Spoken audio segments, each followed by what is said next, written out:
రైతులను నిండా ముంచిన బీఆర్ఎస్ ఇవాళ వారిపై కపట ప్రేమలు నటిస్తుందన్నారు టీపీసీసీ చీఫ్ మహేష్ కుమార్ గౌడ్. ప్రభుత్వంలో ఉన్నప్పుడు దిలావర్పూర్లో ఇథనాల్ ఫ్యాక్టరీకి అనుమతులు ఇచ్చి ఇప్పుడు వెళ్లి అక్కడ రైతులను బీఆర్ఎస్ నేతలు రెచ్చగొడుతున్నారంటూ విమర్శించారు. ఇథనాల్ ఫ్యాక్టరీ అనుమతులపై చర్చకు సిద్ధమా అంటూ సవాల్ విసిరారు. బీఆర్ఎస్ బట్టగాల్చి మీద వేయాలని చూస్తుందని, ఇకపై అలాంటి ఆటలు చెల్లవోబని తెలిపారు.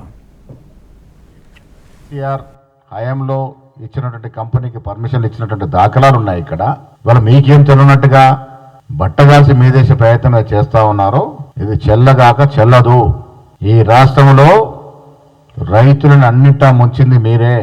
దిలావర్పూర్లో పర్మిషన్లు ఇచ్చింది మీరే. మళ్ళీ వాళ్ళ మీరు మీ నాయకులు పోయి రైతులు రెచ్చగొడతా ఉన్నారు. ఏ ముఖం పెట్టుకుని రెచ్చగొడతా ఉన్నారు? నేను నిర్మల్ జిల్లా రైతాంగాన్ని కోరుతా ఉన్నాను, టీఆర్ఎస్ నాయకులు పట్టుకోండి. మొదటగా మీరు ఆనాడు ఏ రకంగా అనుమతులు ఇచ్చినారు, ఎవరు ఇచ్చినారో మీకు ఆధారాలతో సహా మేము పంపుతా ఉన్నాం. నేను టీఆర్ఎస్ నాయకులు సవాల్ విసురుతా ఉన్నా, రండి దిలావర్పూర్ పోదాం, రేపు అక్కడే తెలుసుకుందాం రమ్మని అడుగుతా ఉన్నాను.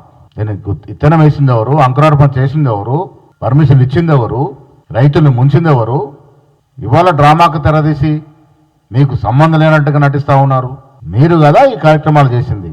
ఈ రకంగా ఇది ఒకటే అంశంగా చాలా అంశాల్లో కూడా, చాలా విషయాల్లో కూడా రైతు వ్యతిరేకంగా గత ప్రభుత్వం పనిచేసింది.